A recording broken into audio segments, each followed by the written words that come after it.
नमस्कार, स्वागत आहे आपल्या अजून एका नवीन व्हिडिओमध्ये। तर आज आपण व्हिडिओमध्ये पाहणार आहेत पावभाजी कशी बनवायची। तर हे बघा, त्याच्यासाठी लागणारं साहित्य आहे। तर वाटाणा घेतलाय, फ्लावर आहे, शिमला मिरची आहे, बटाटे आणि बीट घेतले बघा। आणि हे काय केलं, बीटवरचं आणि बटाट्यावरचं साल काढून घेतलं आणि स्वच्छ पाण्याने धुवून घेतलं बघा। आणि याचे बारीक बारीक तुकडे केले, बारीक बारीक तुकडे करून केले आणि कुकरमध्ये लावलं बघा। कुकरमध्ये थोडंसं पाणी टाकलं आणि ते आपल्याला शिजवून घ्यायचं आहे बघा। तर त्याच्या 3 शिट्ट्या करून घ्यायच्यात आपल्याला। तर ते कुकर गॅसवर ठेवलं, त्याच्या 3 शिट्ट्या केल्या। हे बघा, आपल्या 3 शिट्ट्या झाल्या आणि आपल्या भाज्या सगळ्या अशा शिजल्यात बघा। आणि आता आपल्याला फोडणीसाठी लागणार साहित्य बघू। तर फोडणीला कांदा आणि टोमॅटोच लागणार आहे आणि हे बघा, आणि अद्रक लसूण लागणार आहे, बस एवढं। तर हे आता मी काय केलं, ह्याच्यात थोडेसे खडे मसाले टाकून घेतले आणि आपली जी काश्मीरी लाल मिरची असते का, बेडगी मिरची, ती टाकली बघा। आणि म्हणजे तेल टाकलं नाही, तेल टाकायच्या आधीच हे सुक्कं भाजून घेतलं। तर त्याच्यामध्ये 3 चमचे तेल टाकलं, मोठे 3 चमचे तेल टाकून त्याच्यामध्ये जिरे आणि कढीपत्ता टाकून घेतला। आता बघा, एवढं झालं। आणि ते झालं का, त्याच्यामध्ये आपण जो कांदा चिरून घेतला होता का, तो टाकून घेतला आणि कांदा आहे ना हलवून घेतला। हे बघा, पिऊ पण करू लागते मध्ये मध्ये। ते कांदा चांगला असा परतला का, लालसर झाल्याच्या नंतर त्यात आपण लसूण, आलं आणि थोडीशी कोथिंबीर टाकून वाटून घेतलं होतं, ते टाकून घेतलं आणि ते हलवून घेतलं बघा। हिरवा कलर त्याच्यामुळेच दिसतोय। आणि नंतर थोडंसं ते परतलं का, त्याच्यात आपले टोमॅटो जे चिरले होते का, थोडे टोमॅटो टाकून घेतले पहा। आणि टोमॅटो पण चांगले असे परतून द्यायचे, चांगले परतलेत, आता मऊसूत पडलेत बघा। त्यात आपल्याला सुके मसाले टाकायचे। तिथं काय केलं, पहिल्यांदा हळद टाकली, अर्धा चमचा हळद टाकून घेतली, लाल तिखट टाकलं अर्धा चमचा आणि थोडंसं काळं तिखट टाकलं। तिखट होण्यामुळं बरं का, लाल तिखट काय एवढं तिखट नाही, त्याच्यामुळं फक्त कलर येतो त्याने।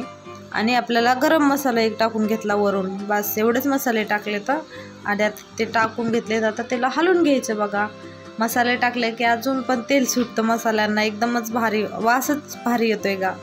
हे बघा, हे का नाही आपल्याला असंच हलवून घ्यायचंय। हलवून घेतलं ना, आणि जे आपण भाज्या शिजवल्या होत्या का नाही, भाज्या शिजवून त्याच्यात पाणी निघलं होतं बघा, ते एका प्लेटीत मी काढून ठेवलं होतं एका वाटेमध्ये। कारण तेच भाज्या शिजवलेलं पाणी ह्याच्यामध्ये घालायचं आहे भाजी करताना बघा। दुसरं काय नाही, दुसरं घालायचं आहे पण नंतर। हे बघा, ते सगळं परतलं का मसाला, ते त्याच्यामध्ये तो आपण भाजी शिजून घेतलं होतं का, ते पाणी त्याच्यामध्ये टाकून घेतलं बघा। आणि असं हलवून घ्यायचं, म्हणजे करपत पण नाही खाली आणि काहीच नाही, हे सगळं शिजलं। आता ह्याला आपल्याला असंच उकळून द्यायचं, याला चांगली मस्त अशी तरी सुटते बघा। याला कमी गॅसवरच तसं उकळून दिलं आणि त्याच्यामध्येच आपल्याला जेवढं लागतंय का चवीनुसार मीठ टाकून घेतलं। इथं मी 2 चमचे ना छोटेसे ते टाकून घेतले, 2 चमचे, त्याला बास होईल 2 चमचे मीठ। हे बघा, 2 चमचे मीठ टाकलं। आता कसं उकळतंय आणि त्याला तरी पण कशी यायला लागली, वाफेमुळे ना कॅमेरावर पण असं हे येते। हे बघा, व्यवस्थित दिसत नाही, असं त्याची वाफ येते ना त्याच्यामुळं। आता तर हे झालंय, तोपर्यंत उकळतंय, तोपर्यंत हे का भाज्या आपण जेवढ्या शिजून घेतल्या होत्या का, त्या अशा रगडून घ्यायच्यात बघा। आता हे असलं रगडायचं आहे पावभाजीचं मॅशर, मग मी त्याने रगडून घेते। हे सगळं म्हणजे पटकन रगडते। आता त्यात पाणी काढलं होतं बघा, पाणी आपण पहिल्यांदाच भाजीला टाकून घेतलेलं आहे। आता हलवून घ्यायचं, रगडायचं चांगलं जोर देऊन, थोडंसं पटकन रगडतं। भाज्या शिजलेल्या असल्या का पटकन रगडतं। तोपर्यंत इकडं बघा, ह्याला पण अशी एकदम भारी अशी तरी मस्त तरी सुटली एकदम, आणि त्याचा वासच सगळीकडे घुमायला लागला होता, एकदम भारी तरी। आता हे त्याला शिजलंय, थोडं उकळले। आता जेवढ्या आपण भाज्या असं रगडून घेतल्या होत्या का त्या ह्याच्यामध्ये टाकून घ्यायच्या। त्याच्या आधी थोडासा आपल्याला पावभाजी मसाला टाकून घ्यायचा आहे बघा, थोडासाच टाकलाय आणि थोडासा ठेवलाय, थोडासा अजून वरून टाकायचा आपल्याला त्याच्यासाठी। तर आता हे झाले उकळे, त्याच्यामुळं आता आपण त्यात जे रगडून घेतलं होतं का, ते सगळं मिश्रण घालून घेऊ बघा। गरम आहे त्याच्यामुळे चमच्यानीच टाकते।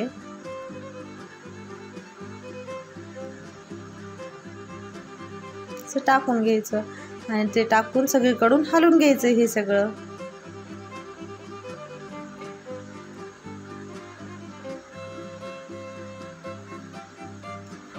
हलवून घ्यायचे आणि जेवढं तुम्हाला घट पातळ म्हणजे तुमच्या अंदाजे बघायचं, जेवढं घट करायचं जेवढं पातळ करायचं आहे।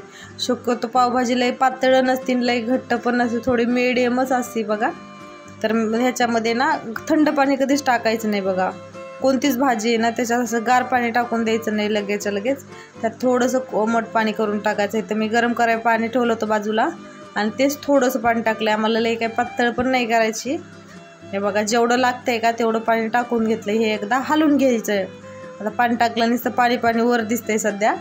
आणि आता राहिलेली अर्धी पुडी होती का पावभाजीची मी त्याच्यामध्ये टाकून घेतली बघा ही, आणि आता ते हलवून घेतलं।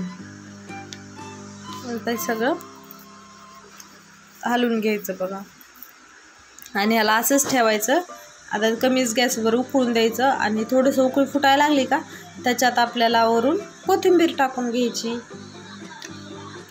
तर चला, जर तुम्हाला हा व्हिडिओ आवडला असला तर आपल्या व्हिडिओला लाईक करा, कमेंट करा, शेअर करा आणि तुम्ही जर आपल्या चॅनलवर जर नवीन असलात तर आपल्या चॅनलला सबस्क्राईब करून घ्या। तर चला, आपली पावभाजी तयार झालेली आहे। ही बघा, आता आपण ताट करून घेऊया।